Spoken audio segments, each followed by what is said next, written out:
Hello guys, I'm Ava. Have you ever been betrayed by the people you call family? Well, I have. Actually, they were my in-laws. I lost my husband about 2 years ago due to a car crash. I have not been whole again and don't think I will ever get over the fact. It was sudden and the loss was devastating. During the grieving period, I grew close to my mother-in-law Diana and sister-in-law Irene. They were my last connection to my late husband, and I was going to treasure that connection forever. However, I learned late that they had no love for me. Before I tell you what they did, I must give you a few pointers about my relationship with them.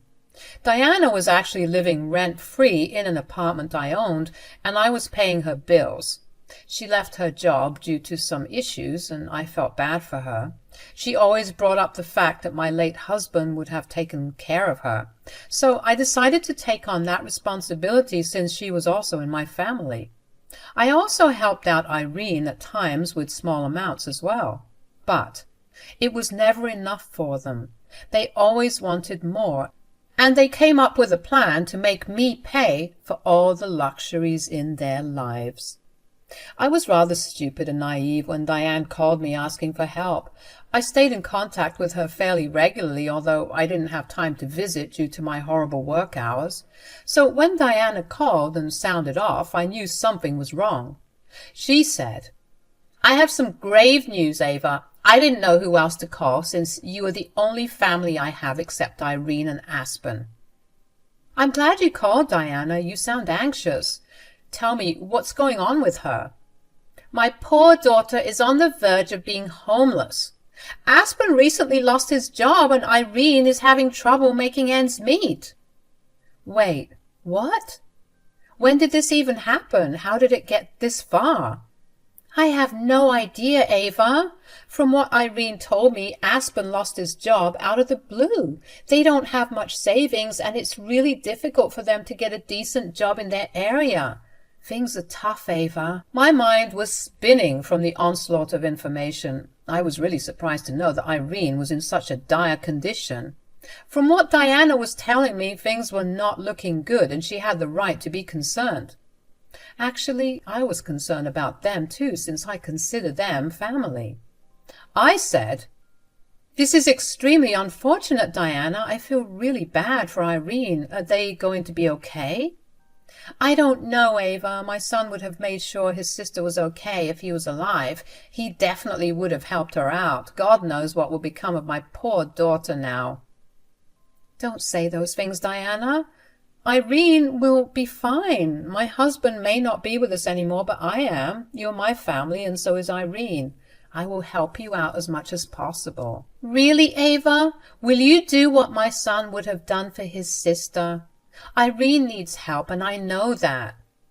"I will help her out, Diana. I promise you that. I will call her right now and figure something out. There is no way I would allow my sister-in-law to suffer and be homeless." Diana seemed happy to hear me say those words. I was naive and didn't know what she was up to. I genuinely wanted to help my sister-in-law. Also, Diana was right. If my late husband was alive, he would have helped Irene out as well.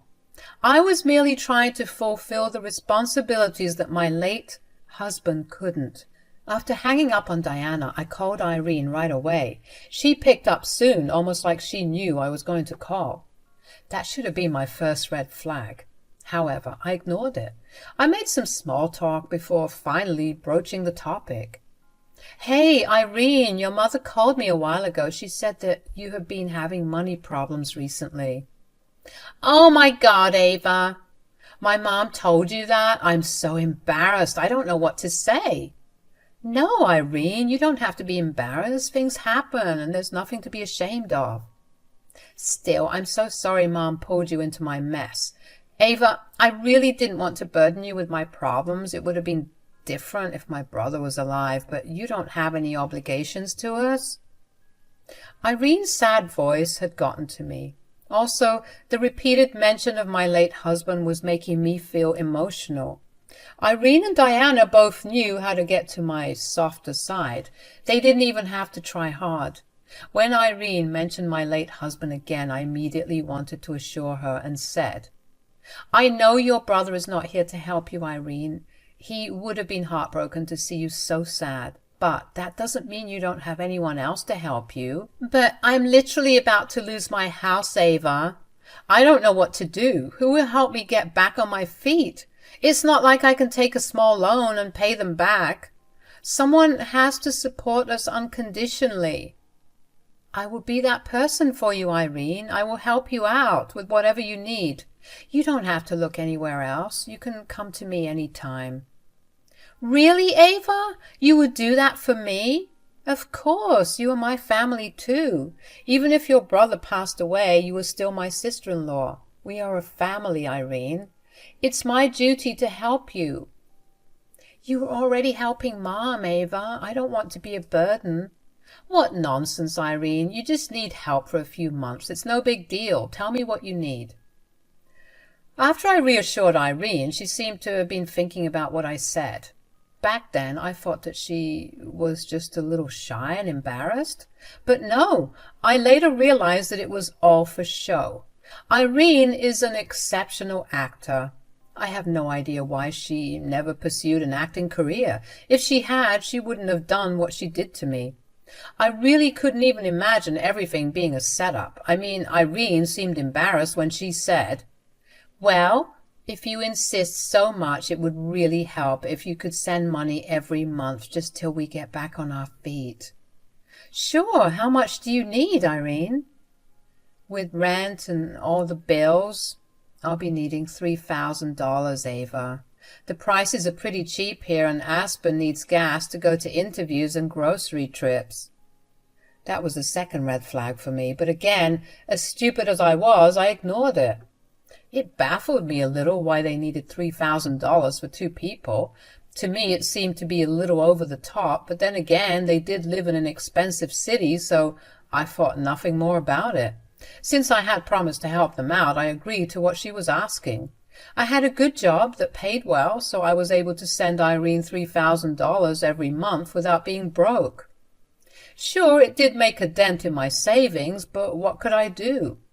I had promised Irene help after all. So with everything decided, I started to make the monthly payments to Irene. For the next 6 months, I was giving Irene and Diana money to get by. Not once did I stop to think that maybe I should step back and let them fend for themselves. I didn't want them to suffer in any way, and I considered it my duty to help them. Diana and Irene lamented a lot when my late husband died and left everything to me, so I have decided to help them out however I can. My stupid self didn't stop to realize that now, instead of taking care of one person, I was funding the lifestyle of 3 people. The truth about what Diana and Irene were actually planning was revealed to me after those 6 months. I was busy with work, trying to make money to feed 3 more people. But the people I was taking care of were up to no good, or at least 2 of them were up to no good. I found out about it when I accidentally ran into Aspen at a coffee shop. I was happy to see him after a long time, but was confused about what he was doing in my city. I said, Hey, Aspen, long time no see. What are you doing here? Has Irene come with you? Yes, Irene is with me. Why are you so confused to see me here? We live here now. What? Wait, what are you talking about? We moved here a while ago, Ava. Didn't Irene tell you about it? I'm sure Diana must have mentioned it. You must have forgotten about it. My mind was reeling with all the information. I was trying hard to understand what on earth was going on. What Aspen was saying didn't make any sense. He said that he and Irene moved to our city a while ago, and Diana knew about this all this while. What I didn't understand was why they kept it a secret from me. And their story about Irene's homelessness wasn't making sense anymore. I said, I have no idea what you're talking about, Aspen. I was never informed of these things. You were saying Diana knows, right? But no one informed me anything. That's strange. We moved here about 5 months ago, Ava. I left my last job and found a better one here. You found a job 5 months ago? What are you saying, Aspen? Are you sure Diana knows? This is bizarre. Diana definitely knows about it, Ava, I'm sure, because we're living with her. We're saving for a house in this city, so Diana suggested that we move in with her. She even offered to help us with the down payment. I was so shocked that my expression changed completely. Aspen noticed it too, since his expression changed with mine. He immediately knew that something was seriously wrong. By that time, I too knew that I was being played by Irene and Diana in some way, and I was starting to get really angry at them. I looked at Aspen and said, "There is something seriously wrong, Aspen. Diana is a poor woman. I give her money for utilities and she lives in my apartment. There is no way she can afford to make any sort of down payment towards your house. I know that you let her live in your apartment without rent, but I don't know about the utilities. It does make sense since she doesn't work. I don't know why I took her words at face value.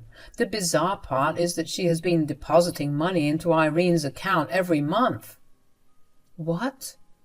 Diana had been giving Irene money?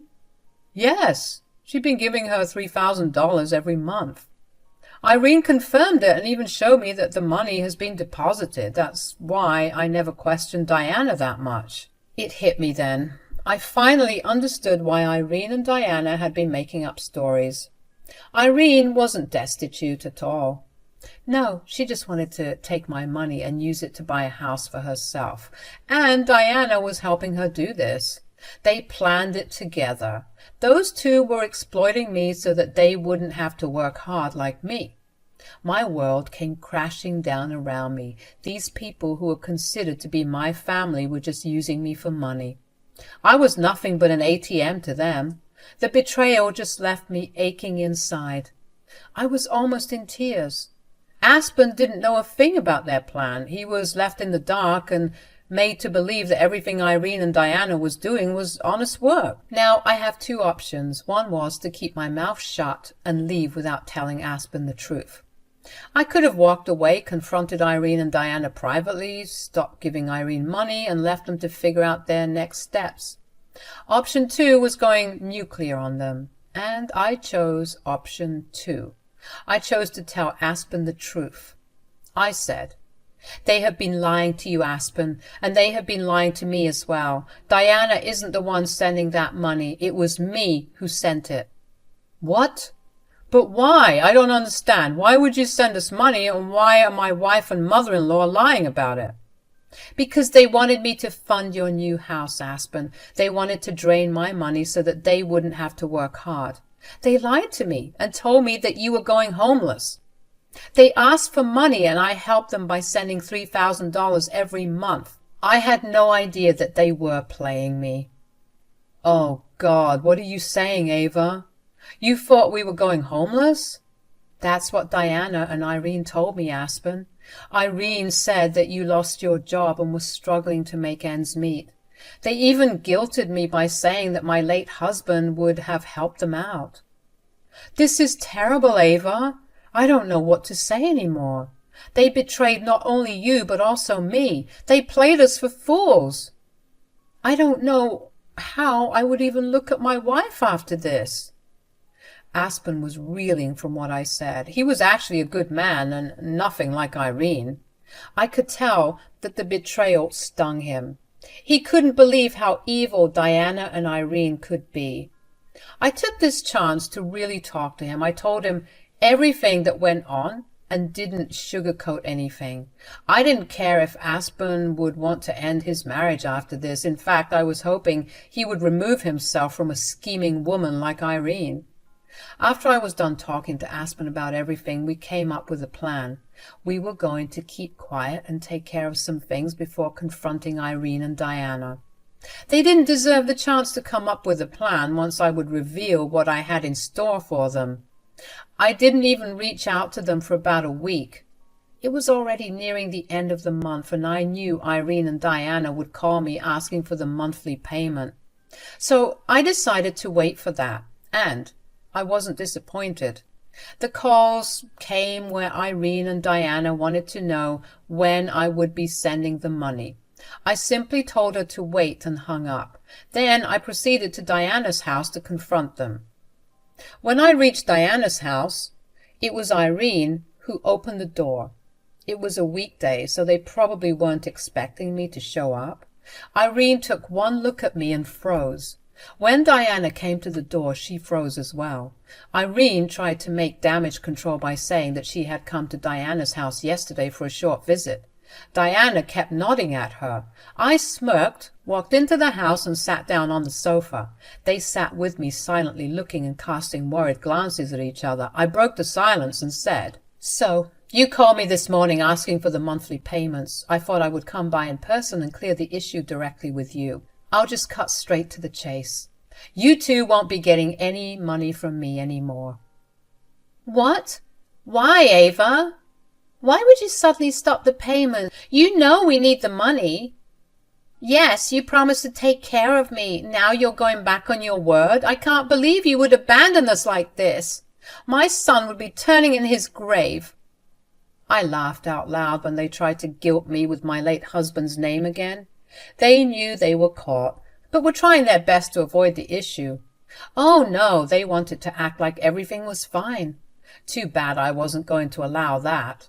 I said, "Oh, my dear mother-in-law, your son would be turning in his grave, but not for me. No, he would be ashamed of what his mother and sister tried to do." "What are you talking about, Ava?"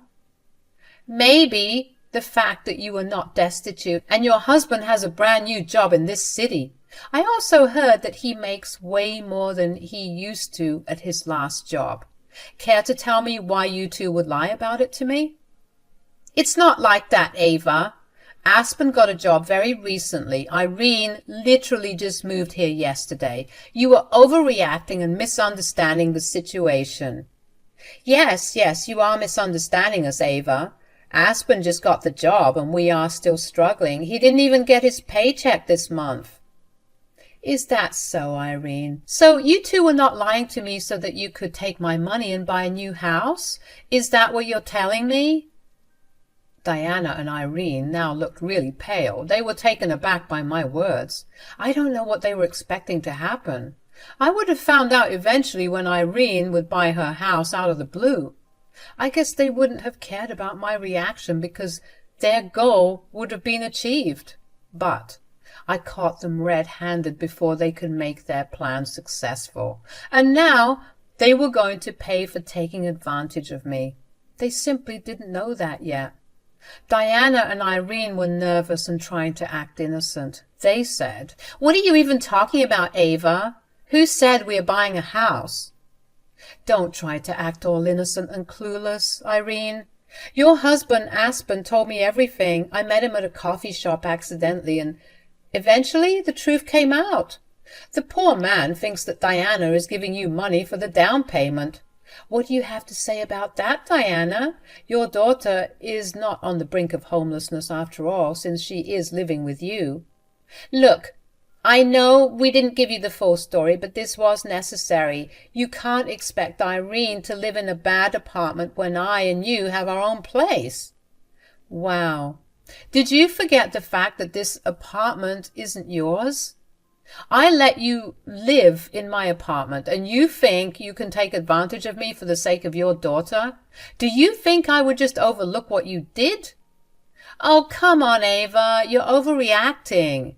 You have plenty of money already and 2 fully paid houses. You don't need so much money anyway. It didn't kill you to send me money. Clearly I needed it more." "That's right. If you can help me, you can help my daughter as well. She's your family. I'm sure my late son would have wanted this." Irene and Diana straight up started to make it seem like it was not a big deal. Somehow me working hard and earning money made them entitled to it as well. I didn't understand their messed up logic. There probably isn't any logic anyway. Also, there was the fact that they were dragging my late husband into this mess as well. It all made my blood boil, but I plastered on a cheerful expression. After all, it was time to take some revenge. I smiled and said, There is no use talking about my dead husband, Diana. Don't use his name to hide your horrible intentions. You two are just plain moochers and don't deserve my money. Good for me that Aspen decided to send me the money back, so I have it sitting in my account now. What? Did Aspen return the money to you? He knows about everything? Of course he does, Irene. The poor man was severely embarrassed and decided to send me the money back. I must say that he was rather angry. Why would you tell him everything, Ava? And why did you take the money back? I needed it. This was a horrible thing to do, Ava. Irene needs to buy a house soon so that she can start a family with Aspen. You can't just take that money back. What family are you talking about, Diana? Irene is not going to have any family with Aspen. Didn't you hear? Aspen is going to separate from her. Irene and Diana were staring at me with their eyes bulging out of their sockets. Yes, it was true that Aspen was considering separation and even divorce. He met with a lawyer to draw up the papers just the previous day. He was ready for battle. Irene wasn't told of this yet, and Aspen gave me permission to break the news to her. Irene and her mom were not happy with this. They said, "What are you even talking about, Ava? This is nonsense." No, that can't happen. Aspen would never leave me. I won't be so sure of it, since he has already met with a divorce lawyer. Do you think he would want to be with a scheming woman like you? No, this can't be happening. You just destroyed my life, Ava. How could you do this? There is no use blaming me, Irene. After all, I wasn't the one who decided to betray the woman you call your family. You don't deserve an ounce of respect from me. What you did was uncalled for, Ava. You will apologize to Irene right now for trying to break up her marriage, and you will help her buy a house. If you don't do this, we will never consider you our family again. Diana thought that giving me an ultimatum would make me beg for forgiveness. Their audacity and toxicity made me want to puke. My face of disgust was difficult to hide, but I managed somehow. Instead, I simply laughed and informed them about how deep in trouble they were. I said, "Oh, there won't be any need for frets, Diana. I don't want to be your family anymore. I'm done allowing myself to be used by you two. There is no way you will get anything out of it anymore. In that case, you can get out of my house right now. We don't want to see your face ever again." Of course, Diana, I don't want to be in your presence either. But first, let me correct the mistake you just made. This house is not yours, it is mine. And I am evicting you from this place right now. Here is the eviction notice. What? You are evicting me? How could you do this to your own mother-in-law, Ava? She's a poor old woman who has nowhere to go. My brother would never forgive you for this.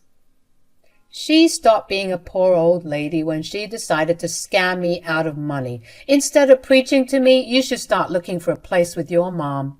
There is no use depending on Aspen since he already found an apartment to live in on his own. Oh, there is one thing left before I go. Remember when I said that I won't be giving you money anymore? Yeah, I was serious about that. You two are on your own. With that bombshell, I exited the apartment with Diana and Irene begging me not to do this to them. I went back home, and those two bombarded me with texts and calls. The next day they showed up at my house crying about how Aspen was seriously leaving Irene, and now they were about to become homeless for real. They shamelessly tried to use my dead husband as if it was going to work. I simply told them that if they didn't get off my property and stop harassing me, I would call the cops. At the end of the month, Diana was forced to leave my apartment. I had threatened her with legal action if she hadn't. Aspen had left a while ago since he found a one-bedroom flat for himself. He didn't take Irene with him, and the couple are currently going through separation. I have talked to Aspen, who has made it clear that he doesn't trust Irene, so the marriage was doomed. Irene and Diana are still throwing a fit, but were both forced to go back to work minimum wage jobs.